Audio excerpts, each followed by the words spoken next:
shabla solvade. Om Guru Vajradhara Sumati Munisha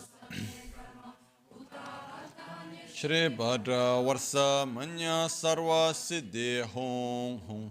Om Guru Vajradhara Sumati Munisha Uta Vardhanya Shri Bhadra Varsa Manya Sarva Siddhi Hum Hum. Om Guru Vajradhara Uta Vardhanya Shri Bhadra Varsa Manya Sarva Siddhi Hum.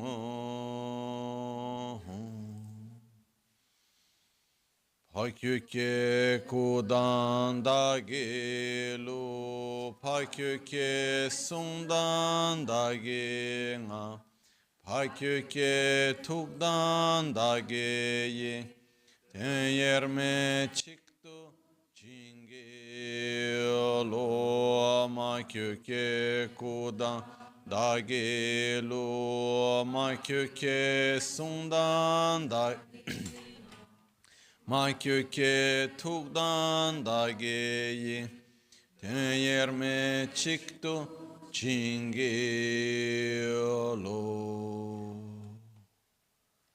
Om Muni Muni Mahamuni Shakya Muni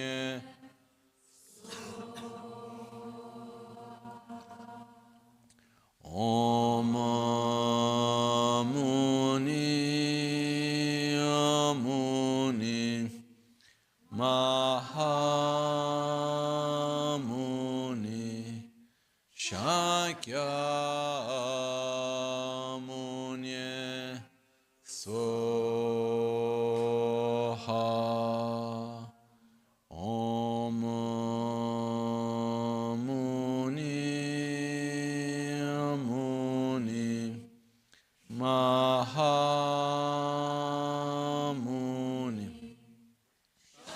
Kyamunye Swaha.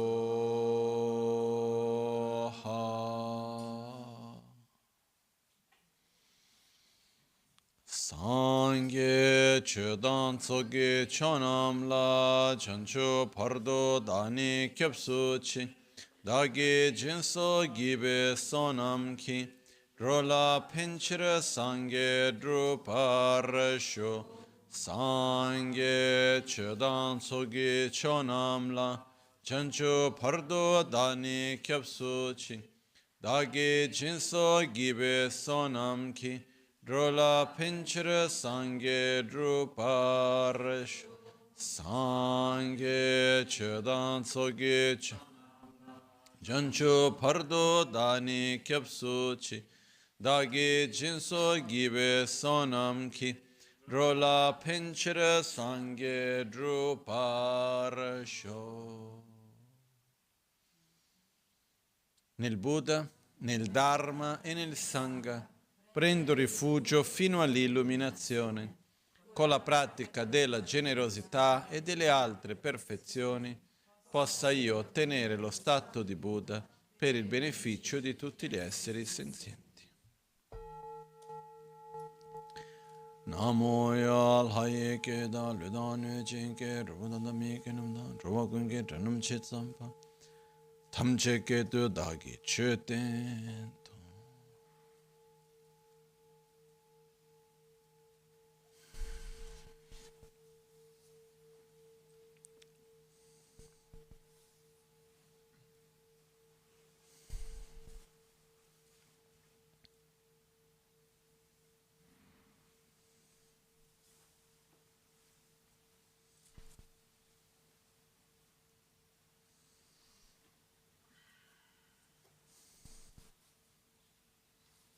Buonasera.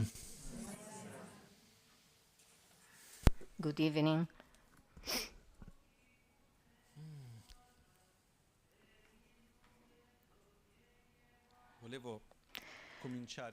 I would like to start today with I would like to share a point of reflection of the last night. When I was coming in here, I start to feel very sleepy. Why I am so sleepy? And then I remember what's happened last night, where I slept quite well, but I was wake up at least 5 times by my little dog that give me with this pose. She asked me to going out. She cannot go stay out in the garden, otherwise she takes cold. So, but she has the habit to go out in the night. So she wakes me up. I try to go walk with the closed eyes, semi-closed eyes. I have to dress myself because otherwise me also I take cold. I open the door. I wait that she finish to do her things, and then I wait. It happens five nights. Last night I went to sleep very late. Very early. The first time was at midnight, and the last at 5 o'clock in the morning. Then I start to reflect upon that. When we are helping someone and we do something for someone, very often the effort part or the quantity of tiredness that comes in helping someone, it concerns when we go out of our comfort zone, so we feel this tiredness and some for instance, for me, it's very pleasant to sleep in the morning. If someone come, I hear my dogs that is sounding, and then she, if I don't wake up, she push me with her paws. It's not the best, most pleasant thing that you can experiment, but it depends a lot. In fact, in that moment, which is our priority in that moment. Because when we are in front of someone that is not feeling well, and then when we are doing something for this other person and we allow ourselves to see the other, and we give importance to the other person, there is the heaviness or waking up, but there is no suffering conjunct to that. Perhaps you have the physical tiredness, but not the mental and emotional tiredness. There isn't why it should not be like that, I'm so bored, it's not good, why I need to do it. This aspect creates a lot of tiredness, most of the physical part, even more the mental and emotional side. When the other person is sick, or better, our facing the unhappiness and the non-wellness of the other person, it takes out for our comfort zone, but not often. But sometimes this fact becomes an object of aversion. So we don't want to suffer. At the basis, we want to feel good, and we don't want to suffer.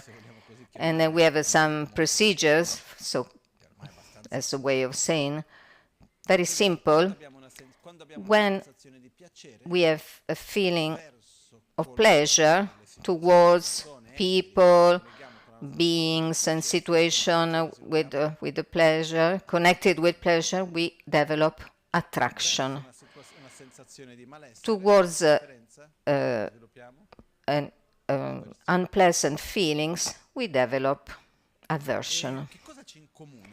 What is in common between the two? ourselves. Il denominatore comune è l'io. The common determinator is the ego. If it's good to the ego or if it's bad for the ego, it's not a matter of others. Sometimes we say, oh, I love you so much, I care for you, I love you, or I love what I feel when I'm with you and what you give to me in exchange. Because when you don't do the good things that I like from you and I don't feel well in your presence, I still love you? I hope so, but it's not so certain, so sure. This is what we call the egoist love. I love you as I love the chocolate. I take very good care of my chocolate. I choose a very nice place in the shelves, in a dry place, at the right temperature, because I like it, chocolate very much. I take very good care of the chocolate. I eat it with respect, I close it well. And when we love the chocolate, what were we saying to ourselves when I say I love chocolate? That when I eat chocolate, I feel good, I like it. It's not that we are so interested in the chocolate itself, because the day that the chocolate is not good for me anymore, it's not anymore my taste, I see that is bad for me. What I do with all this chocolate that I store there in the shelves, in the cupboard, what I do. There is an interruption.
Trovo un'altra sistemazione. I find another place, a replacement. So the egoist love is the love that we have for the chocolate, and sometimes we love others in this way. We can say to a person, I love you, I can't live without you. When I hear this, I say, please stay far from me. In the sense that you're projecting your happiness on me. This does not work. Because at a certain point, you cannot be happy, and who is the fault? It's mine, of course. And this does not work. For this, it's a joke. I cannot say stay far from me, in fact. But what's happened that when we love someone, the most of the cases, to be very sincere, it's a mixed bag of feelings. There is an egoist love, because we have to say the truth to ourselves. Are we egoist or not? We are egoists. We like our sensation, and my ego and mine, and this is our priority normally. Therefore, when I'm in front of a person, it happens already to me, I have a deep affection for the person. I want that the person really stays well, he's happy, and I love, and I deeply wish that you are happy. but being far from me, because the interaction between ours, the both of us, is not working. But this is another thing that I don't want. I still want that you're happy and I do everything which is in my possibility so that you can be happy. Only one thing is not taking away the others. At the same time, I can see that our interaction is not working, so I prefer to keep distance. This can happen between two persons. And it can also happen that we have a feeling of attraction to someone. Why? Because the presence or whatever aspects of the person make us feeling good. But we are not interested deeply of the other, truly of the other. Also this can happen. And when we have these two feelings, I'm interested for the others, but I also have attachment for the other, and all these things, this two comes together, which is quite normal. It's important to see one and the other, to choose which one we want to nourish. And when we have a feeling of affection, of love, the deeper it is, the more sincere it is, the more we can be close to someone who needs without feeling a sacrifice, without feeling the heaviness, the fatigue, the suffering, the pain, but the happiness to take care of the other person, to try to make he or she happy. So I can wake up 5 times in the night, and the day after I'm a little bit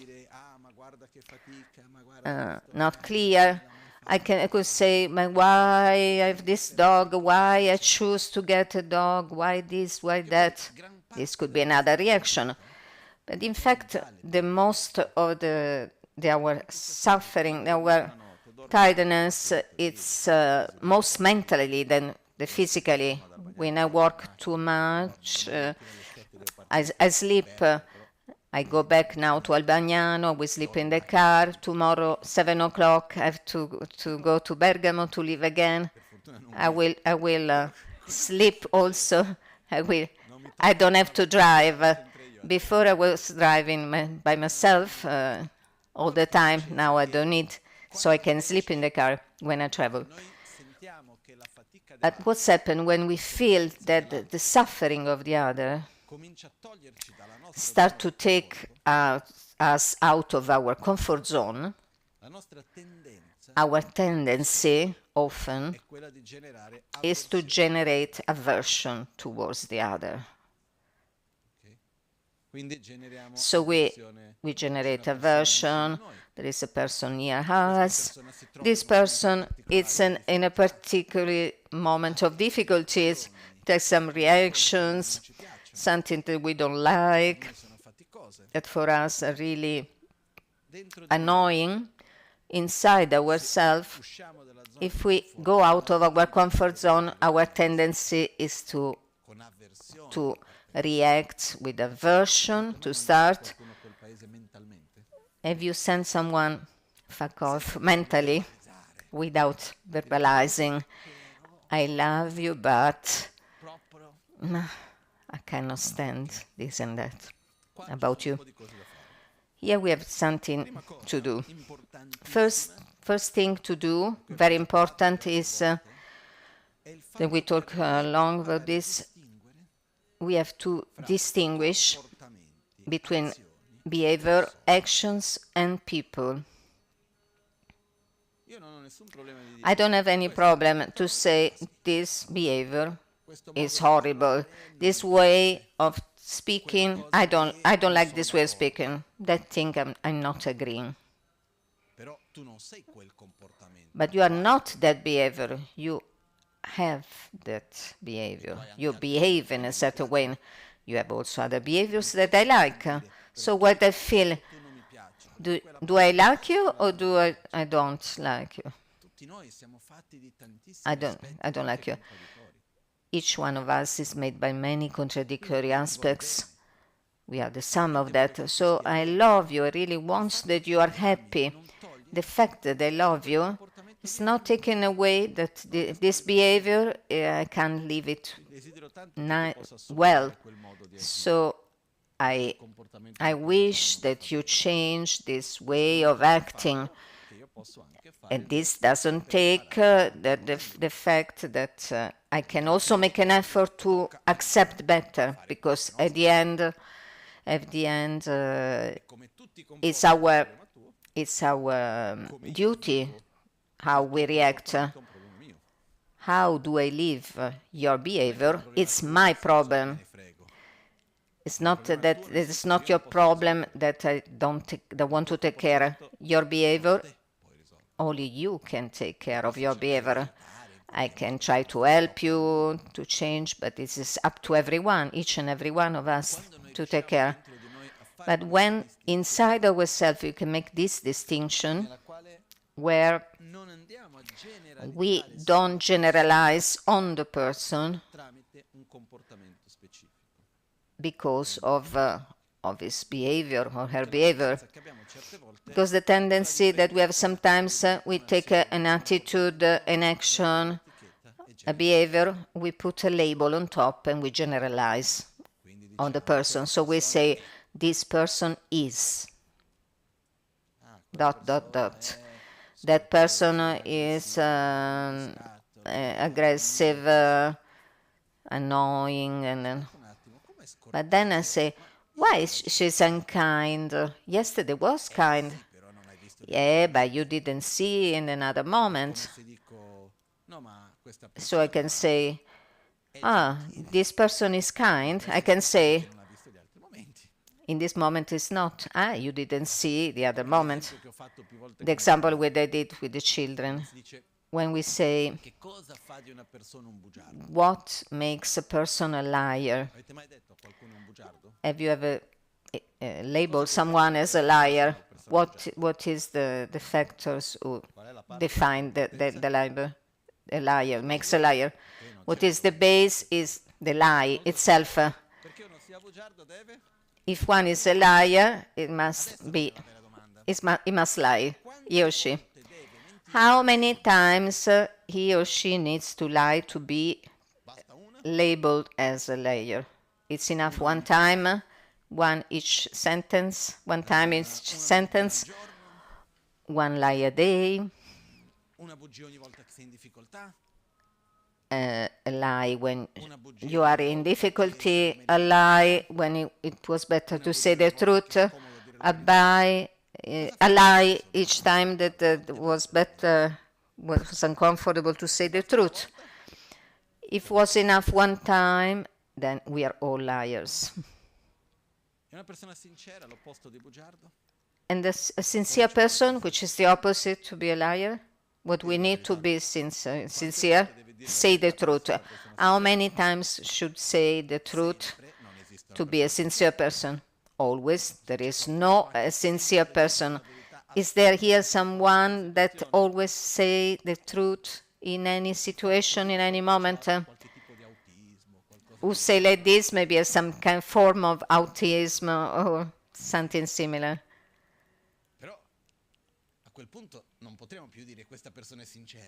We cannot say that this person is sincere in that case.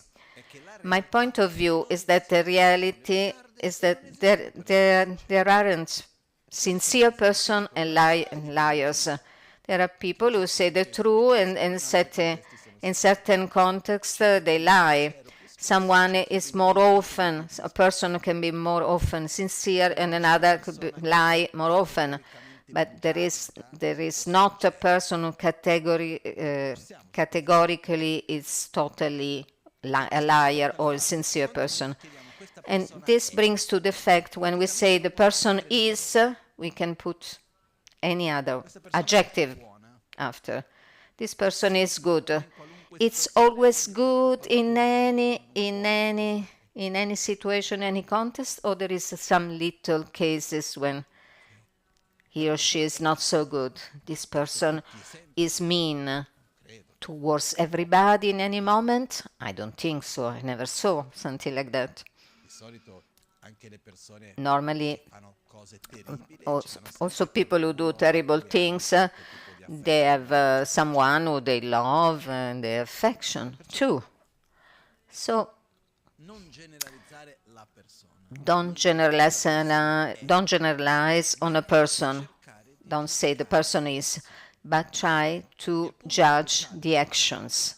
The crucial point here, when I judge the person, the attraction and aversion that they generate, they go towards the person. So if you are a good person, I love you. I have attraction for you. If you are mean, I have aversion against you. If you're good, I like to be close to you. If you're mean, I like to be far from you. Instead of judging the person, I judge the characteristic. This way of talking is good, the other is bad. The attraction and the aversion, they are going through the behavior of the person, not the person itself. And this already helps us to not generate conflicts and aversions. And at the same time, to be more coherent with the person who lives near us. Because one of the difficulties, I love you. You are my husband, my wife, my friend, my father, my son. You are part of the sphere of mine. You are in the category of the people who I need to love. You are inside this category. And what's happening when someone that we love has a behavior that we don't like, or we don't agree, or a wrong attitude? Could be even heavily wrong.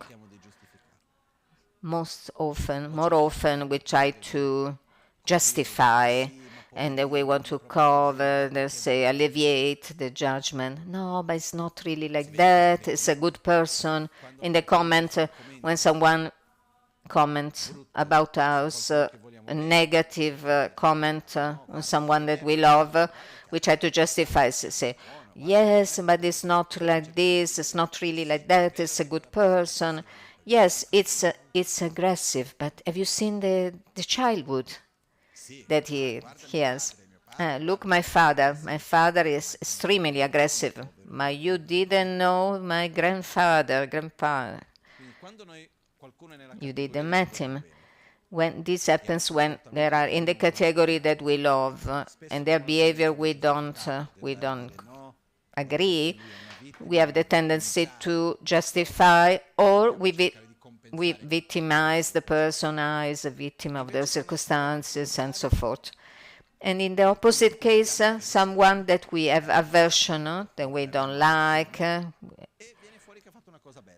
and come out that did something good, then we say, oh, what a beautiful, and we rejoice. No, don't trust, don't believe. At the surface, looks like that, but if you go deeper, it's not like that. Remember that time he did that evil things. Looks like a good person, but it's not. We try to diminish the person, to minimize his good aspects. I think that all these behaviors comes from our difficulties to put on the same level our incoherent behaviors, because we have the tendency to get into relation with an idealized version of the person and not with the contents. So we don't need to worry about the label that is on top, but of the contents. And we can speak with the person, I love you so much. This aspect and the other of your personality, I admire you. And this and the other behavior I don't like, and I hope that you can change them. I don't have any problem to speak about that, as to talk about a person that I love and to see the shadows of the person, because it's only recognizing the shadow that we can bring light there. And if there is a particular light with difficulties in a person, in the same way, we should not have problem to see the positive aspect also of the person that we don't like or we don't accept. And we can choose which aspect of the person we have to relate. So coming back to the initial point, when in the relation with the other is in difficulties, in interacting with this, I go out from my comfort zone.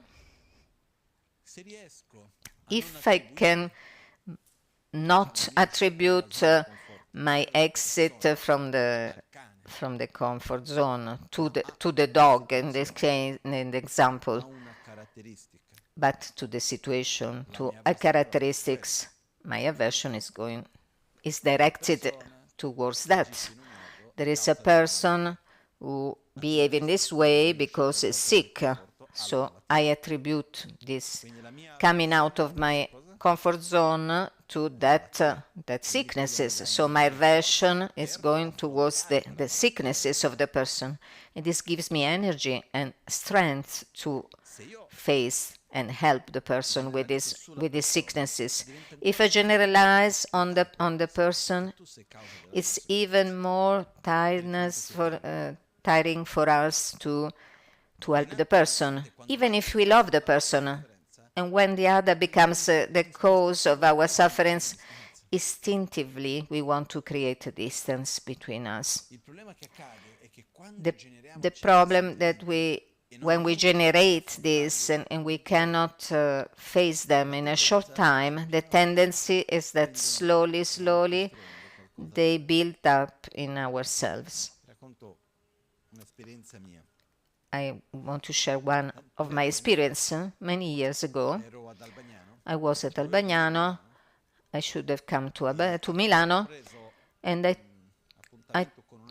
I got an appointment with a friend many years ago to go to the cinema. And this friend is still, we go once in a year together to the cinema, and he likes very much the cinema, so there was a specific cinema di NgalSo, one specific hall cinema, was perfect, and once in a year we go together to see a movie, then we take the appointment per time. I'm in Albagnano, and at a certain point Lama Gangchen says, look, there is my niece, Tibetan niece, that needs to go to Milano. Since you are going to Milano, can you give her a lift? Yes, for sure, with pleasure. I go to see her. I'm going to Milano. We leave at this time, but today I have an appointment to go to the cinema because it was at NgalSo, and then you have to go to Milan. So we go together to the cinema. I offer you the cinema, and then I bring you to Milano. Then the girl says, no, I don't like the cinema. I don't like movies. But it's not a torture. I give you a lift when we go, new experience. And then I drop it like that. At a certain point, arrive Lama Gangchen, and he was very tough to me. Very few times, also in front of everybody, in a public way, in Tibetan, in front of all the Tibetan community in Milan. And then he said something like, continue to hide the dirt under the carpet. It's this Tibetan say that then they want to say, then at a certain point this will explode, will come to the light. Then I said, but what is happening now? You said that you have to go to Milan, and my niece cannot come because you have to go to the cinema. I said, no. I can also cancel the appointment to the cinema. No, you have to go. Then I was stubborn and said, no, we try to do. Then I changed the appointment with my friends. I brought her before to Milan, and then we went to the next section to the cinema. And then I reflect and understood quickly that what Lama Gangchen did in that moment was fundamental. It was to hit a process, very subtle, at its very beginning. What was this with this process? Lama Gangchen was one of the most open and free and without taboos that I met in my life. There was no topic that we could talk with him. And and he never shows prejudice towards people or subjects. Any sort of things. What was happening? He didn't have the problem that I was going to the cinema. Absolutely no. Zero problem. He was happy if I was happy too, enjoying. But Lama Gangchen was a person that all the time of his life was dedicated to others, to the Dharma, in a joyful way, but always busy. I was joking, and then I said, because I was saying, looks a lot of enjoying, everything free, but in fact, he was never stopping 24 hours any day of the week and the year. So it was an apparent freedom. He was dedicated so much for the other. My mistake was I felt guilty to go to the cinema to do something, some enjoyment only for myself. I was not hiding from myself, but I was also not saying to him. I didn't say I go to the cinema, but inside myself there was a little, slightly guilty feeling, and something that I want to, somehow to hide, very subtle, and he catch it immediately, and he stopped me. And then I understood the problem is not that I go to the cinema or I don't go to the cinema. The problem is that I don't feel at ease to share with my guru what I'm doing and generating something unhealthy. And our relationship was very pure in a very synchronic. In syntony. If you go out of frequency, you immediately, even subtle, you perceive it.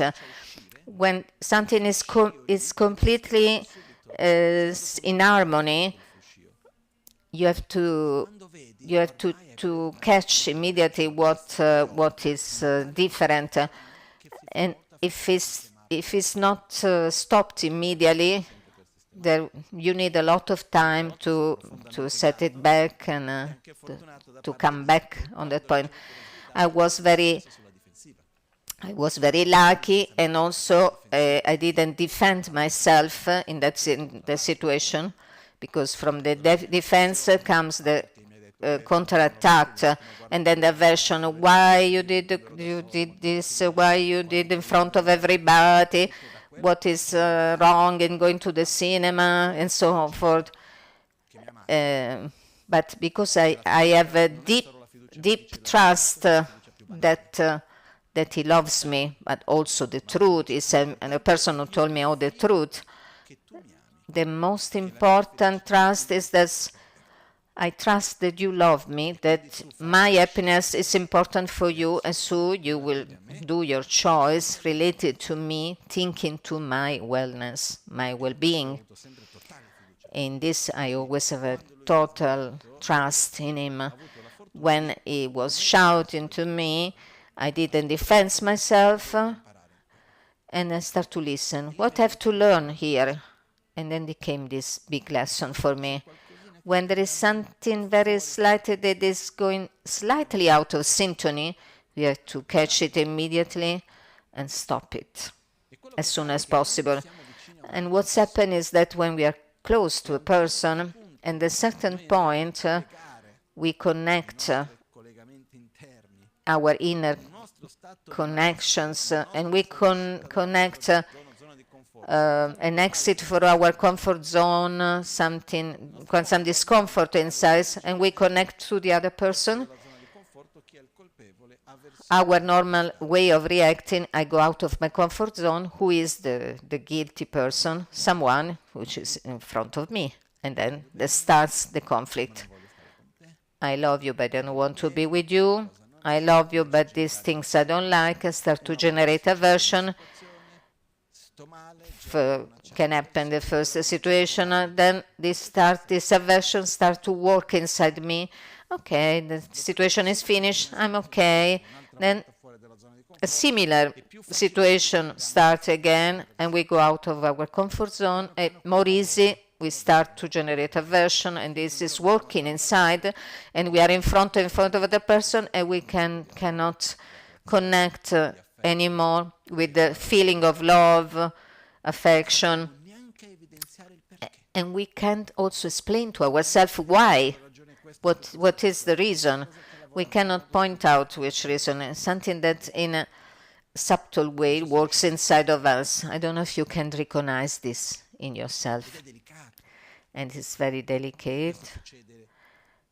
This can happen from the parents to the children, the kids, from the kids to the parents, in the couple, in the best family, in any environment, guru disciple, any environment, human environment. This can happen. In a way, it's normal, but sometimes it's better to be abnormal. So for us, it's very important to observe that when we go out of our comfort zone, the true reason from my exit from this comfort, the comfort is my incapability to face the situation in a way that I keep my peace, my inner peace. I realize that it's me, that I'm not well in the situation. So I don't give the fault to you, but I create a distance until I'm not okay again in that same situation. I don't know if it's clear. So I don't give the fault to you. I don't generate hatred or aversion. You are in difficulties with your things and you have your reactions that I cannot live well. I recognize my limitation in that. I try to react differently. If I can, it's okay. If I can be neutral, also better. If I cannot be overwhelmed by the aversion, if I can do it, then I try it's better to create a distance from certain situation and people, because I still feel weak in front of this situation. I don't want to be overwhelmed of that behaviors, the negative behaviors, like aversion. I always have a character, a personality in my way of seeing. Some are good, some are not so good. For instance, if there is a situation with certain conflicts and you have a behavior that I can't digest and I suffer in front of that, my tendency is not to become angry, not to go against. I just cut. And it's ugly for the other person. It's even worse for the other person, because the other person, at least when you fight, there is an exchange of energy. Luckily, I did very few times with the people, because this cut the relation is very violent. But in certain situation, I said I can't be okay in front of this situation, or we change dynamic, or I need to cut the relation. There is a case where I need to cut for a certain period, and then to restart, reconnect, and now everything is fine again. But there are different ways to react. But I saw that when there is a situation when we are not able to not act well, the fault is not in the others. The other person is living his own dynamic with his anger or sadness, whatever it is. But myself, I have my limitation and I cannot feel good in that situation, so I'm forced to create a distance between the person without enter in a feeling of anger, aversion, aggressivities towards the other. I don't know if it's clear. Especially when someone close to us is suffering, it's very tiring to give love when the person is suffering, and it's difficult to stay close to the person. This reminds me a sentence from Roberto Saviano, which I heard, who was saying something like, when we less we deserve to be loved as when we need it more to be loved. When we see the suffering of the other,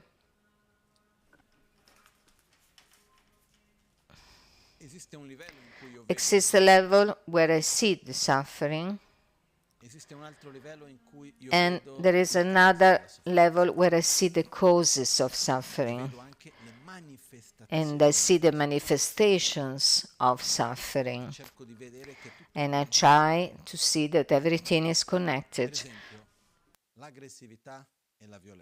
For instance, aggressivity and violence. In my experience, they are always expression of suffering. A person who is fine, happy, relaxed, peaceful, is acting with aggressivity or with violence. In a social context when everybody is peaceful and happy, acts with violence? No, normally not. The violence is a sort of desperate research to feel well, to face the pain that we have inside. That's why that the people who receive this kind of violence and then react in the same way with violence. In a way, it's foolish, but in a way, it's also natural. Why? Because I have to face my pain, and I have to find some unhealthy ways to react. So when I find someone that acts with aggressivity and violence, if I can go beyond that words and the reaction, and I can see that there is suffering between that violence, and I would not that it was like this, but it is. And this is a deep attitude to allow ourselves to accept the other, seeing beyond is unhealthy behavior, and seeing his behavior like the consequences of something that is unhealthy, more deeper in the person, conflict. This does not mean that I stay in the first row to keep to be slapped on the face.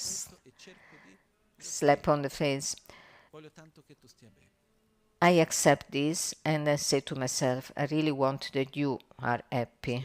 You will be happy. This is an aspect of compassion that is important. This aspect allows us to have compassion and to love. The two things are together, even when the other behave in a way that we don't agree, unacceptable way, even when the other person is harming me. Because the biggest limit that we have in love another person is our egoism. If you hold a behavior that is harming me, then For me, it's difficult to love you. Why? Because I need to protect myself. I recognize that you are the cause of my suffering. Instead, when I can see that even if you have this bad behavior, this comes from your suffering, inner suffering, I see your vulnerability, your fragility. I wanted that you are well. So if I have to find a person who is guilty of that, I didn't point out to the person, but all the behavior and your inner sufferings. We can give the fault to that. If someone comes and beat you with a stick, who is the object of aversion? Who is the fault? The stick itself? Why is not the stick? What hits my arm is the stick. What you will say, no, get angry with the stick, not with me. What you will say, you can answer, no, the stick is not the primary cause. Can I get angry with the hand, with the arm, with the body? Normally, we are upset with the person, but the person is the primary cause of that action of violence, or it's his own anger, ignorance, is deeper suffering that make the person behave in that way, violent way. When we are able to see the primary cause from where it's originated, this suffering, normally we can go beyond the person itself. And this helps us to love and to have compassion in a more mature way. I'm not talking here only of extreme situation when we can see deep violence, horrible things that unfortunately happens in the world. I'm talking principally in everyday situation when we have a close person. For instance, the parents with the kids and the kids to the parents. Someone came to tell me, I didn't want, I will never harm my son, my kids. But this is impossible. Like the kids cannot, it's impossible, they don't harm their parents. Why? Because we are ignorant. Even if we don't want, more sooner than later, there is something that they will say or do, or will do, or I don't say or I don't do, that the other is upset with us. This is normal. It's part of the relation. So when we live our daily life, the great difficulty, for instance, to create harmony in a group of people, even if the group is composed by 1 + 1 or 2 plus people, the harmony to create between the person, we have to find the harmony between the mental poisons and mental afflictions of the other people. When one is happy, the other is upset, and so forth. So it's normal there is jealousy, envy, fears, expectations. It's normal that if you feel upset from the behavior of another, means that we are alive. We are alive in samsara, and we try to find our solution. Like a few days ago, I was going in Albagnano to the temple. I was talking, and the person say, "How are you?" And the person says, "I have to take care of, I have to remember something like, I'm here to take care of the emotion of one of the other." Then I said, okay, that's great, because it means that we are alive. because when you don't have to take care of the emotion of the others, it means that we are all that. We are human. It's like that. Therefore, when we are in front of someone that is close to us, that have some behaviors with awareness or unawareness that we don't feel, we don't like, and then we come out of our comfort zone, let's try not to point this behavior on the person. We try to work on, don't create these aversions, these subtle tensions, internal tension that slowly permeates our being. And then when we discover that this is happening, because it happens, it's very important to discover it soon and clean from inside ourselves towards the other. And we have to remember, I have a version of the situation that I'm not able to face well, but I love you. And if you say it, it's also helpful. And we have to remember also, from the other point of view, on the other hand, they are complementary, the two things. When we are in the situation when this behavior that we can't live well, we have to recognize in ourselves and we have to say, I cannot stand this behavior. We have to say, it's not okay for me. I cannot live it well. I have to create a distance from that behavior, not from you as a person. The difficulty for us is when we have a person that has these contradictory behaviors, in the sense that they have some behaviors that we feel attraction and other that we have aversion, and in case or another we generalize on the person. So I didn't understand, are you are a good person or you're a mean person? Are you mean? And we have to understand, you are a person with some behaviors that I live well and other that I don't live well. So I don't want to connect to that, but I see that behind these behaviors there is a suffering from your side. So I try to accept you, and there are some good behaviors which I'm grateful for that. I learned these things the first times. There was one time when I went to Borobudur with Lama Michel Rinpoche. I was a little boy, and I was very happy.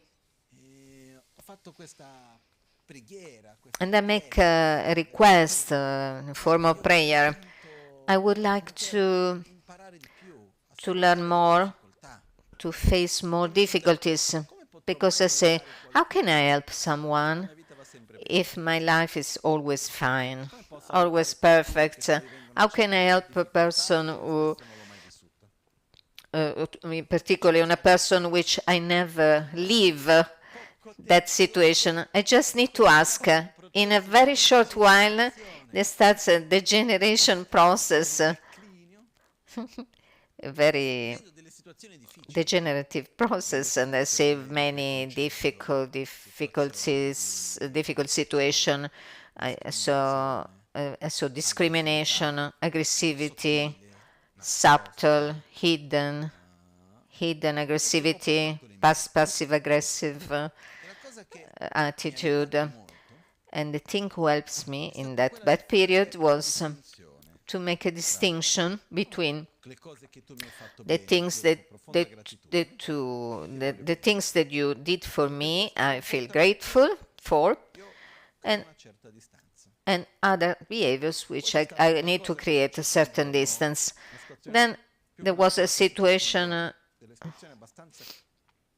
there was some situation quite complex and difficult. There is nothing to there is nothing to hidden, but simply is because I think they're not beneficial for other people. And I speak with Lama Gangchen, and he told me a sentence that changed my perspective. There are some people, people who have some behavior that I feel very bad about that. And I spoke with Lama Gangchen, and he told me, you have to think that they are like a cow which is taken away from a thief. This is a Tibetan saying. Comes a thief that steals the cows. To who you give the fault? To the cows or to the thief? It's not that they are forced, they need to walk to go away. The cow is going where the people is driving her. It's an analogy to say a person that has not his own will, strong will, but is transported, is induced to the other people, which is stronger.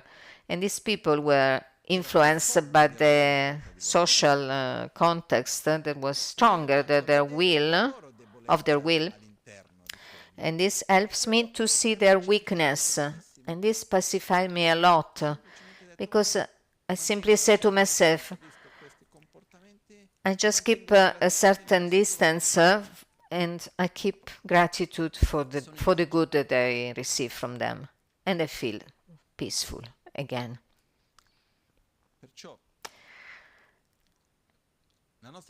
So our life is made by human interactions, and we have to be careful of not hidden from ourselves, our shadows. We have to see them, accept them, taking care, give love, affection, even if it's painful. Sometimes when a few days ago I have a thorn in this finger. When I took it out, it was like half centimeter, quite long, and it gave me so much pain. And I have this, I could not use well my finger, and to take it out with a needle, I need to take it out. I have to cut the skin. It was not easy to take out, and it was very tiny but quite long. When it came out, I said, oh, finally. Sometimes we have some hidden attitude, some pain, things that we never say, no, confess, even we could not confess to ourselves, imagine to the others, not mention for the others. Because, for instance, we didn't feel well in a situation, and we didn't have the courage to confess to ourselves, because then we judge also the other person, right? And this I cannot accept. So we keep it hide from ourselves too. Instead, if this is not coming out, the body try to take it out with spell. If I didn't took out this thorn in my finger, not mention, because I could not touch anything with my finger, but the body tried to accept and throw it out, so it would come an infection, pass. When inside ourselves we keep something that we leave bad, in certain situation or context, we cannot admit to ourselves even until there isn't clarity to make it clear. We have to find a way, the body, our beings, try different ways to take out. Sometimes if they stay there, can destroy the relationships, when instead maybe it's just a thorn. They need to come out. So for us it's important it's important to see our shadow,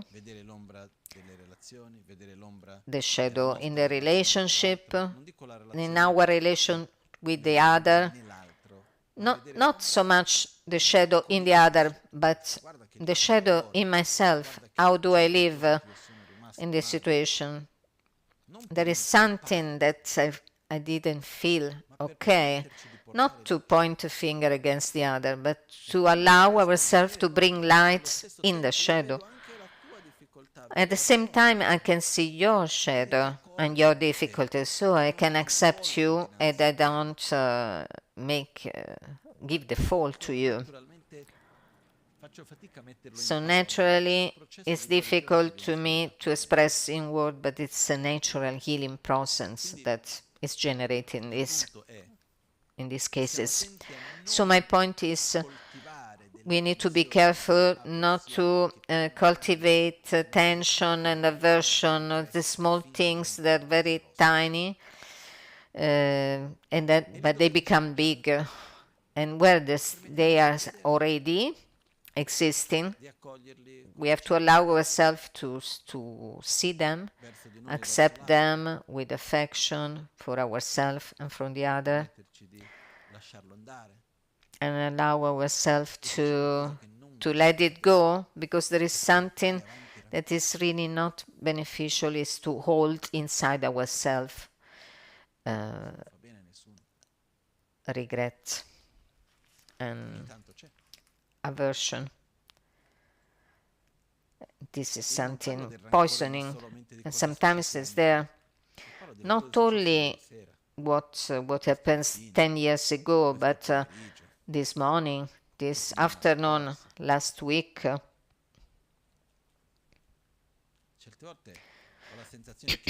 Sometimes we are hooked to something that is really poisonous for us. And there are two analogies. For instance, one time I was in Beijing, a day of my birthday. It was the first year I went to study in Tibet, and I wait for the permit. It's a beautiful city, Beijing. There are very beautiful temples. So I need to stay for quite a long time waiting for the permit. Often they bring me a dinner. People who met Lama Gangchen, I could not stand anymore the Chinese food. Very good for many things, but after a certain point, it was the day of my birthday. I make a program in the morning. I go to see some at the Bay High Park, where there is the beautiful white stupa with the mandala of Yamantaka and many temples. I was thinking I go there, and in the afternoon I order a pizza, myself in the hotel. I will eat a pizza. I was a bit tired of the Chinese food. That time I didn't have the problem of lactose, so maybe it was already there, the problem, but I didn't know. So I went to the sacred place, to the temple. A friend sent me the car with this driver, and then he told me, sorry, tomorrow is your birthday. I'm sorry, but I cannot bring you dinner. Then I was thinking, okay, thank you, no problem. I was happy. But I send you the car to do your pilgrimage. I went, and the driver, when I finish the tour, they say, we have to go, Chifan, that means dinner. We have to go to this dinner. It's fixed. I only speak 3 words of Chinese. He brought me to the restaurant. It was a big building. It was very strange. It was many floors. The restaurant occupies many floors. The ground floor was very popular. A lot of people. The more you go up on the floors, it was more and more chic, and then they have private cooks and sitting room, dining room. It was this place. I didn't understand nothing. I was alone. I said, maybe my friend changed idea because he has a business dinner, so he told me I could not come. Came 2-3 Chinese people and they didn't speak a word of English. After 40 minutes, I understood that these friends, they were friends of my friends, and because he could not come, because at the business dinner, he sent his friends to have dinner with me. I have the menu with the pictures, and at a certain point, one of these, they show me, this is very, very good. The smell is not so good. And then it's considered impolite not to accept what is advised by your guest. So arrived this small plate, very small, with mushrooms. The mental image that comes for me as soon as they put the feet. They imagine it was a small room full of smelly shoes.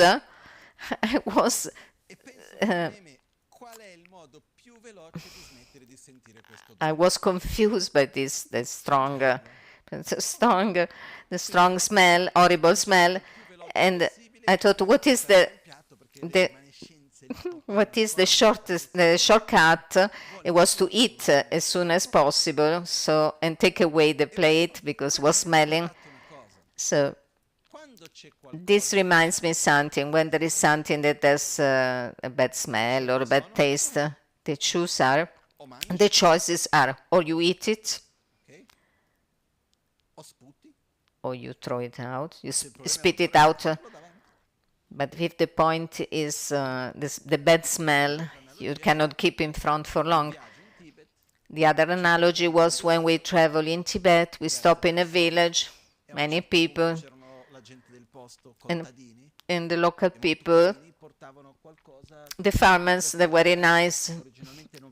Originally, in the Tibetan culture, you never go to MTMs. They were happy to see us, and they offer us what they have. Between us, there were the cheese, and they have a kind of cheese like that they use also as a necklace. They are very very hard, like stones. Normally they cook this cheese for one day, and they boil them for one year, and they are still hard, but they give taste to the soup. Some are very, very white. It's another. This one looks like small cubes of stones. After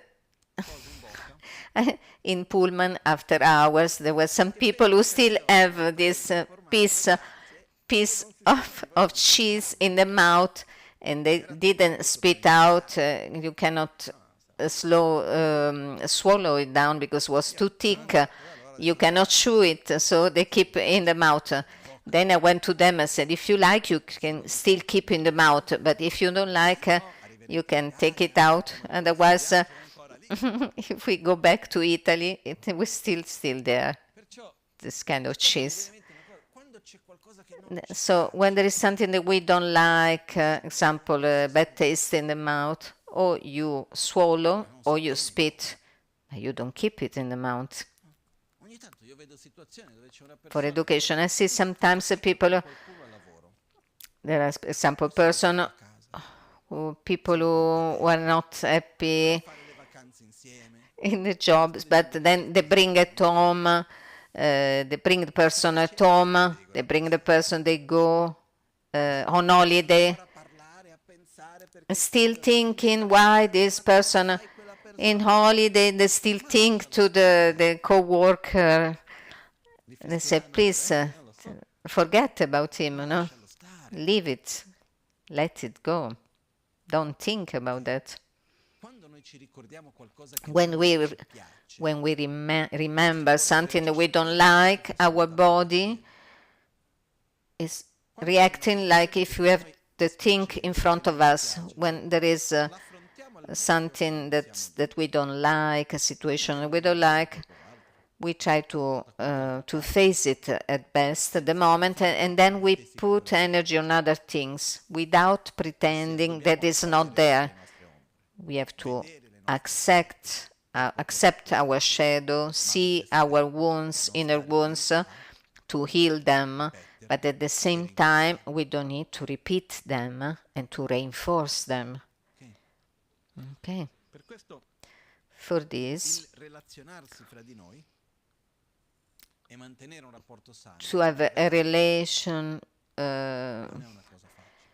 between ourselves, it's a real art. It's not easy. It's an art of living.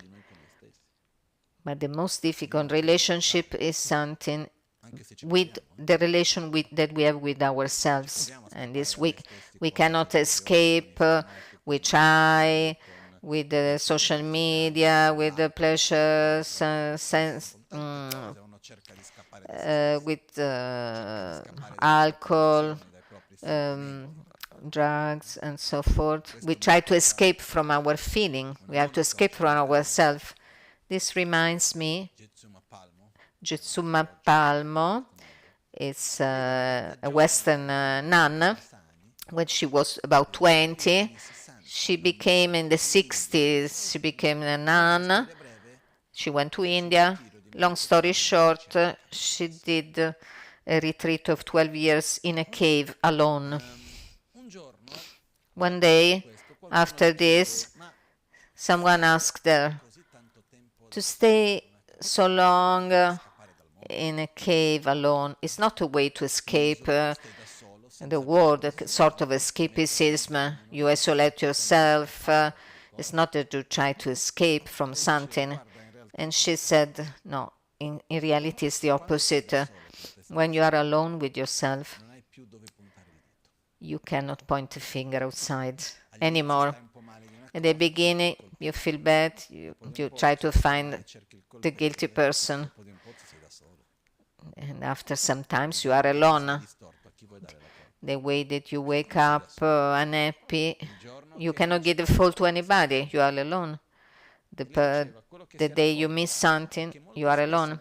And she realized that in the daily life, to create so many things to do, it's a way of escaping from ourselves. Very often we escape from our feeling, from our fears, for our envies, for what we feel. How? Being very busy all day long, all day and night. So the tendency of not facing our own reality, our own pains, our own wounds, we try different ways to escape. Sometimes it's okay. Sometimes we do something to relax ourselves, something that we like. It's okay. It's perfectly okay. But it's important for us to be sincere with ourselves, to face our problem ourselves. We have to accept ourselves with affection, doing the same thing that we said before. Don't judge the person, but the choices of the person and the behaviors. And we have to remember that if we can't accept ourselves, we can never accept the others. So this work to see ourselves, see our shadows and wounds, all the stupid things that we did and maybe we are still doing, to see our negative behaviors without enter in a dynamic of guilt. The point here is not pointing the fingers, searching for the guilt person. We have to see our wound to start an healing process. And one of the first steps of the healing process is to have a good diagnosis. So we need to listen to our symptoms. And the symptoms are like alarms. But if I have the symptoms and I try to push them under the carpet and I try to silence them, I can't see my sickness. So we try not to enter in a dynamic of fault. There is no one that is fault. We can't point the finger. We have to accept our unhealthy dynamic, trying not to repeat them, and try to put energy in the opposite direction to come out of that dynamic. And there are some situations where our reasoning is quite strong, and other where we are weak. This happens in 2 moments of my life. I remember 2 moments now. One time, it was very short. I don't know if it's the correct word. They were very frightening. It was a period of about 6 months, where I almost lost a control which I have since I was a kid. I always have a coherence between what I think and what I feel. And even if I have a certain feeling, I have a control over my stance. In this very short time, 10, 12 years ago, where it was, I have to say, I don't have to do this, and I was doing. And it was like I have 2 people in one. Then I say, oh, it's working. I was asking myself, questioning myself. I didn't have the habit. Because I saw that at the same time that these things should be done, I didn't do. Or I knew that the things was not vivid. I'm here and they say, I don't have to drink water. We should not drink water. No, I should not drink water. I like it, but since I'm here, I'm drinking it. So for this, maybe a period of 3 or 6 months, more or less, was very important for me because it shows me something that I didn't know. That is when we have a strong emotion, where the reason can say whatever they want, but there's no power on us. So normally we have 2 typology, aversion and attraction. We can have aversion for someone or something, and then when we say, I don't want to push away the glass, but I will do it. And then we have the attraction, and I should say to myself, I can say to myself, I don't have to take it, but I will take it. What I learned for myself, it was allow myself to see what is going on, but don't justify it. I see my desire, I see my aversion, I see my feelings that push me towards a certain kind of actions that even if I know that they are unhealthy, I can see, and I don't victimize myself. Because the tendency that we have, that there is a behavior that we already know that is not right, but we victimize ourselves. I know I should not do it, but how can I do? Look what happens to me. Look what the other are doing. It's not my fault. For instance, the other day, I don't remember, in the context of Albagnano, I was talking, everybody is welcome in the Gompa. It came out the story that how people is dressing. At the center, we don't have a dress code, a dress code. But what happens is that someone that came, someone, there is not a rule, you are dressed in this way, you cannot come in. It was happened that one girl take away all the dress, she was staying naked in the Gompa. It was Gangchen and our Sherab. This girl, she has some difficult mind mind difficulties. She was at the end of the gompa. She took away all the clothes and then start to do the prostration completely naked. And I saw the face of Geshe Nawashera, but it was becoming pale. He didn't know what to do. Then someone saw her, and then they helped her. If someone is dressed in a particular way, I did the example of the miniskirt. The point is not the problem of the girl who wears the miniskirt. The problem is from the person who cannot follow the Lama teachings because he cannot not look at the legs of the girl with the miniskirt. So the point, even if we know that we are unhealthy and we have some unhealthy dynamic, we point the fingers to the girl who wears the miniskirt. For instance, I know that some people who were abused sexually, and when this was coming out in public, and that people ask, the judge asked, how did you dress? How did you? They asked to the girl, to the woman, how you were dressed. Why? Because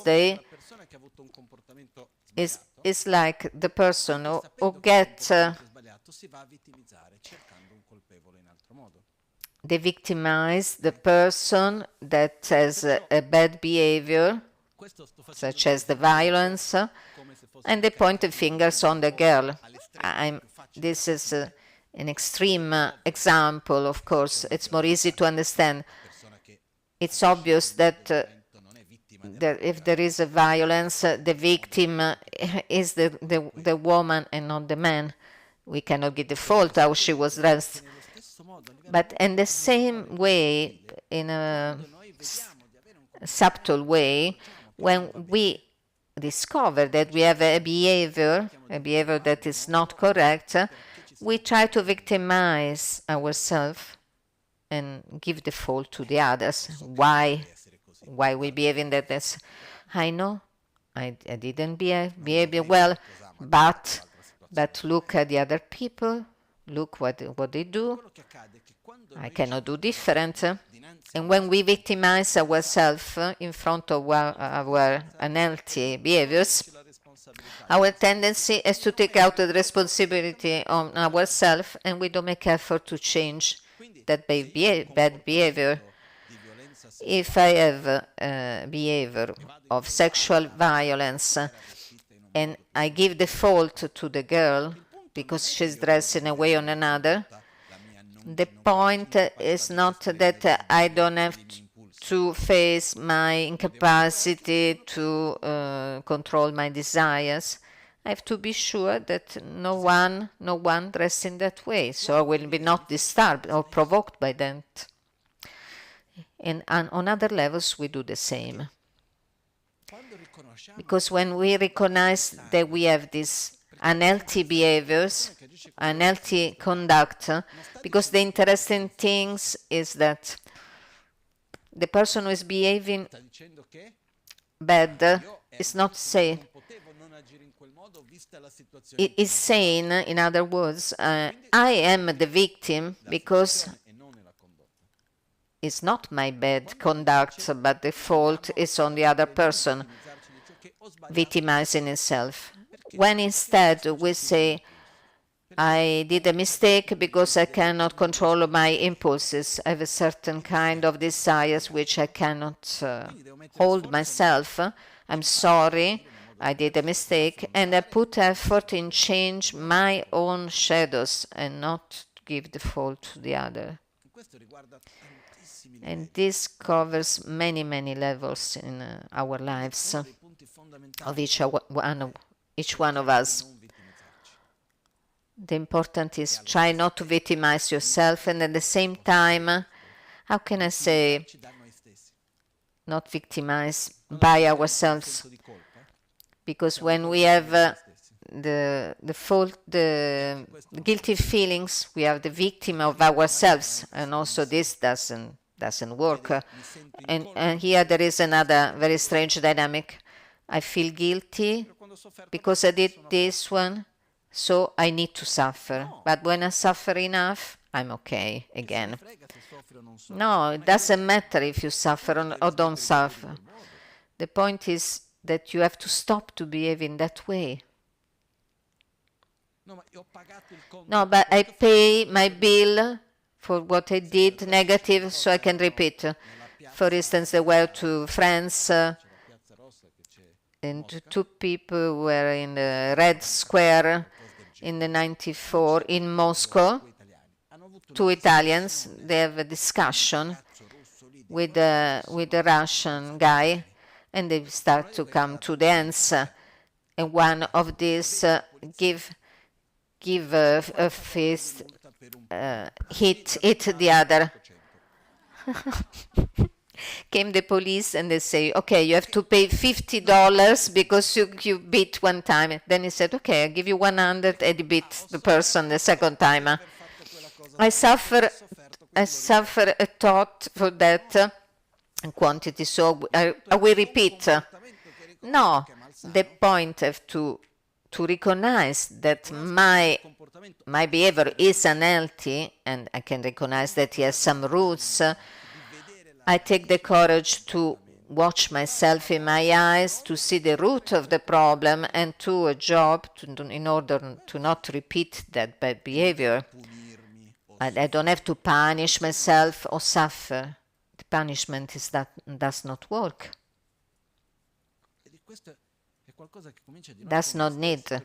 It's something that starts in ourselves, but we live in this culture of the guilty.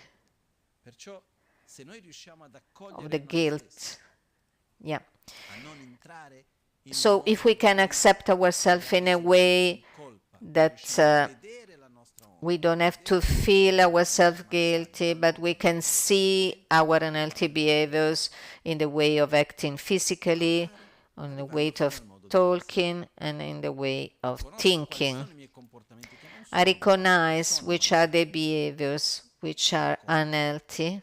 I accept without feeling guilty. Oh, that's good that I see them. I have to be careful not to nourish this attitude. I have to put energy in a different way. I will repeat the same mistake? Yes, probably. When I repeat, I have to accept myself. Why I repeat it? Because it's an habit. And slowly, I can change my behavior. If I start to victimize myself and give the fault to the others, I didn't put any effort. I will not put effort in change my behavior, my wrong behaviors. This is one of the key in life to review what we are doing. Review, because normally we do things that are not working. For instance, I saw sometimes we have some way of talking or way of acting which I didn't have any intention to create harm to others. Zero intention. But I saw that the way of behavior was not healthy for the other person because the other was feeling not comfortable. So I need to change my behavior because I'm not living alone in the life. I didn't want to harm you. Yes, thank you. But you did it. I'm happy that you didn't do intentionally, but because we have to interact, we try to learn from each other in order not to harm ourselves and to help each other. And this is our duty to be adaptive, to adapt ourselves to the others. This I learned not many years ago, because there was a time I was thinking, I have a good motivation, I go straight from my way or the highway. One side is okay, but when we interact with others, it's important to understand that we have to adapt ourselves to the other. Behind the fact that I think I'm correct and my motivation is perfect, I have to act in a way that is more healthy for me, for yourself, and for the collective.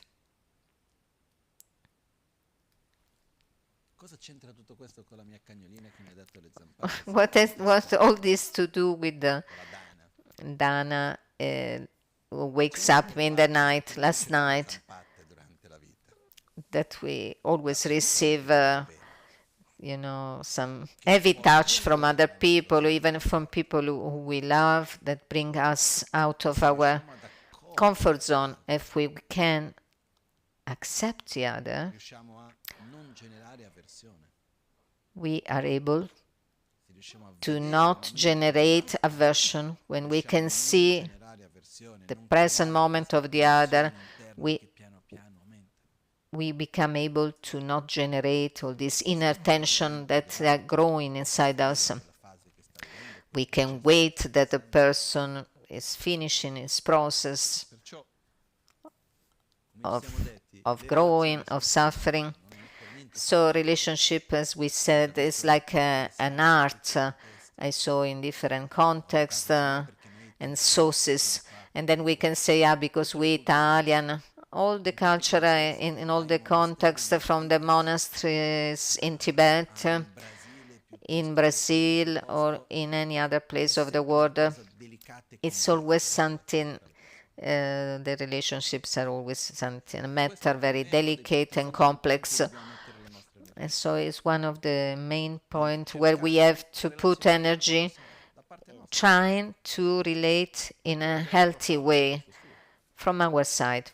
Then from what the other person is doing is responsibility of the other person. We cannot condition it, our friendship, love, and respect of the other based on the behavior of the other. This I learned from Lama Gangchen. Lama Gangchen, once he gave you the friendship that he gave to an infinity of people, how the person behaved towards him, it was not important for him. He was still friend. In this Gompa, a person sent him back off in many bad ways, and the person came back and he accepted him, and it was not false, and was kind, and nothing changed from his side, from the friendship. In other very difficult situations, he always says, I give you my friendship. If what you do with friendship is your problem. One time a journalist asked him, to Lama Gangchen, why you have so many friends? And it was true. And I was taking joke about his Rinpoche with his intimate 1,500 friends, intimate friends. He has this extraordinary capacity to accept everyone, and everybody have the right to have an intimacy with him. I don't know how I was able to organize this. And this journalist asked, how you have so many friendship? And then he said, because I relate myself to the qualities of the people and not to their defects. And it was true. And on top of this, he didn't have a contract of friendship when there were many points. The main rule was, I love you. How you behave, it's your problem. It's not my responsibility. And I saw this many times. It is also a great lesson, because in our lives, all the people that we love, sooner or later they will do things we don't like. Sooner or later they will have some behavior that make us suffering. This is very normal, or not?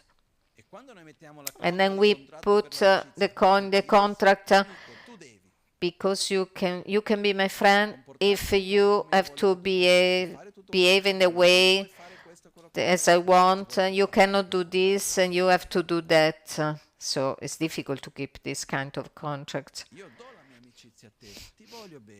I give you my friendship. I love you. If you don't want to be my friend, it's your choice, which I respect because I love you.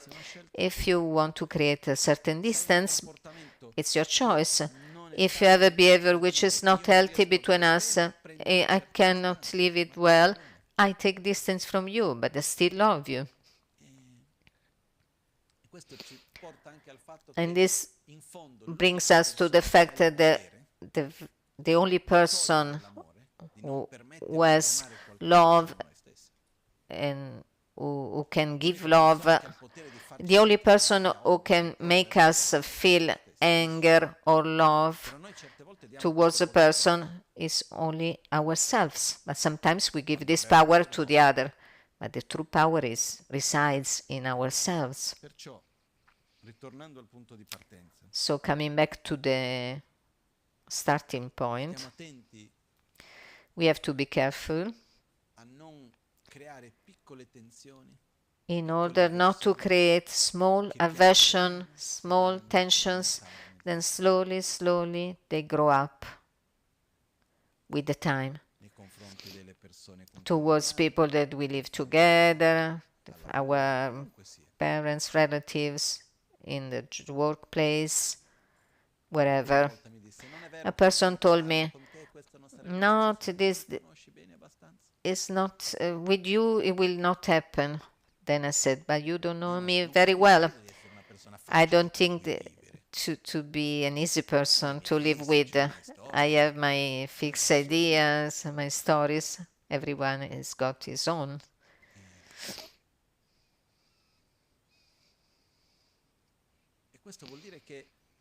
This means that it's normal that we have to accept all the differences between us, and we don't have project and point the fingers outside. In other words, the more we can relate ourselves with the person in all its nuances, and less we project an idealized image on the person, what she or she should be, the better is our relationship, the less conflicts we will have, we will generate. Someone could say, yes, Lama, but it's difficult. Human relationships are very difficult. Otherwise, we can do like a friend. It was not a secret behavior. He was a surf champion.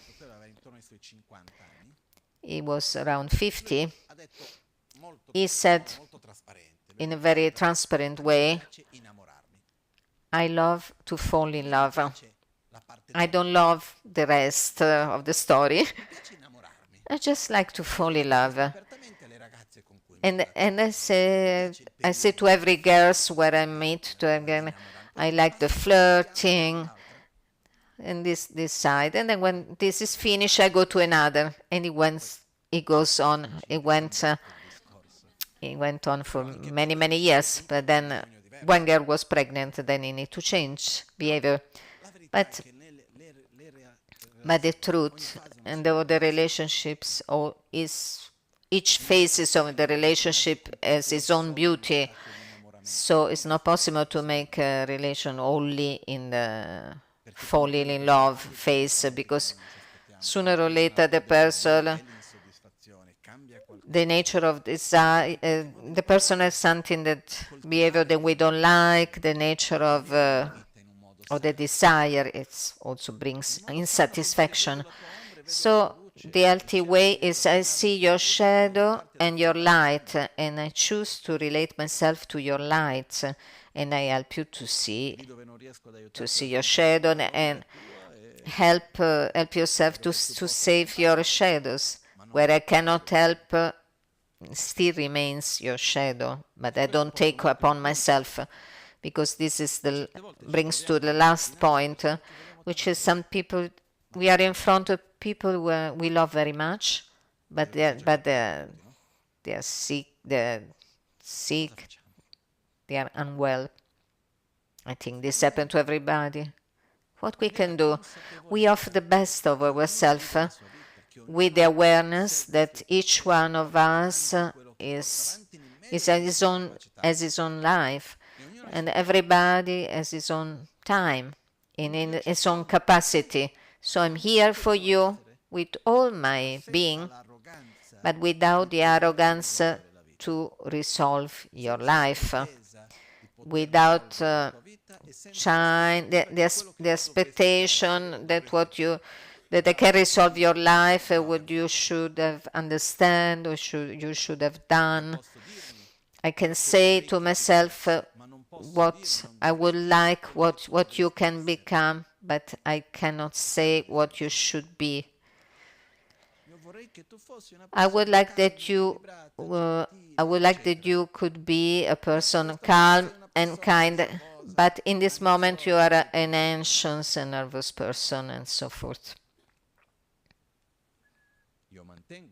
I keep the idea that I try to do my best to help you to become a person calm and peaceful, but I don't impose on yourself the fact that you should be.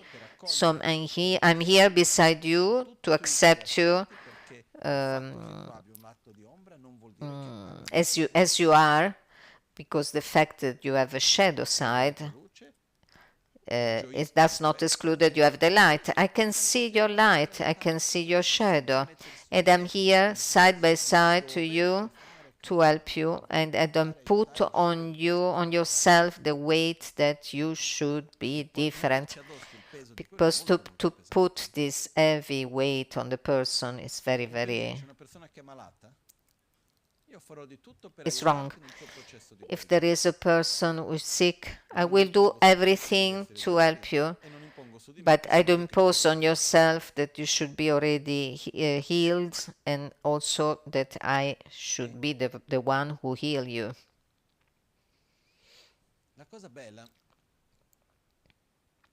The beautiful thing that we can do between all these difficult and people, to find the healthy ways and modality to behave, then we feel we are happy, beside the fact that the situation is easy or difficult. We can keep our balance.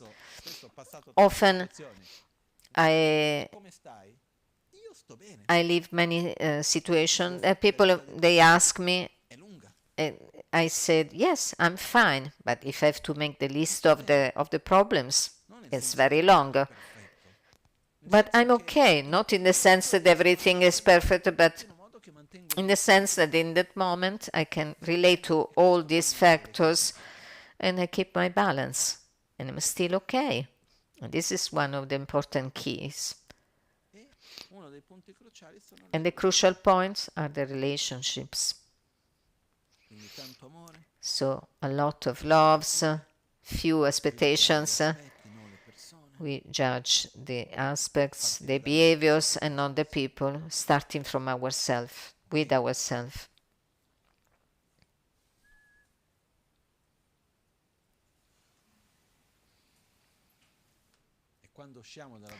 And when we go out of our comfort zone, we have tried to ask what is the primary cause, the exit, is the stick, is the hand who hit us.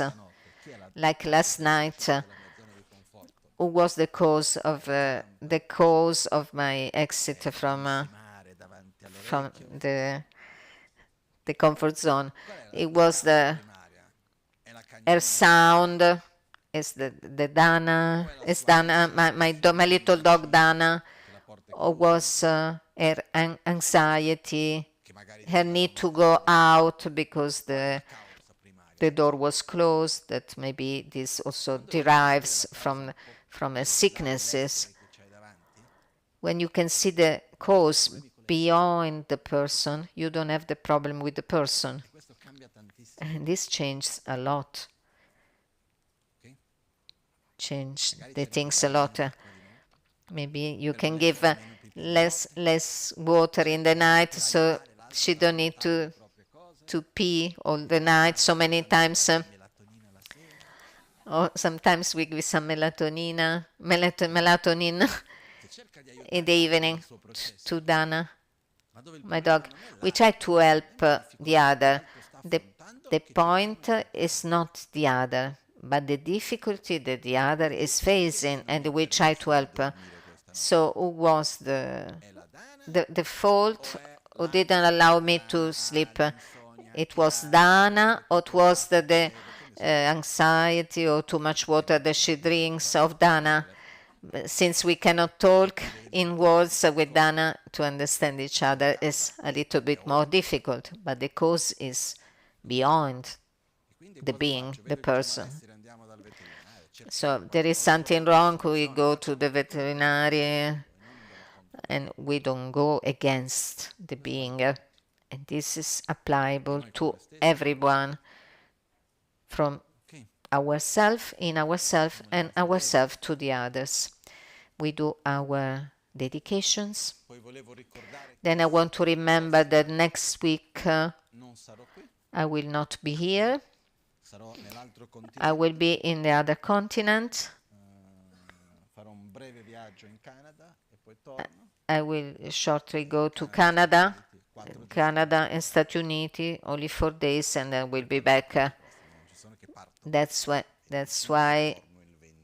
I will leave on Tuesday 25th and will come back the next Saturday. I could never say never, because I said that I didn't want to travel, but it happens. Let's do our dedications.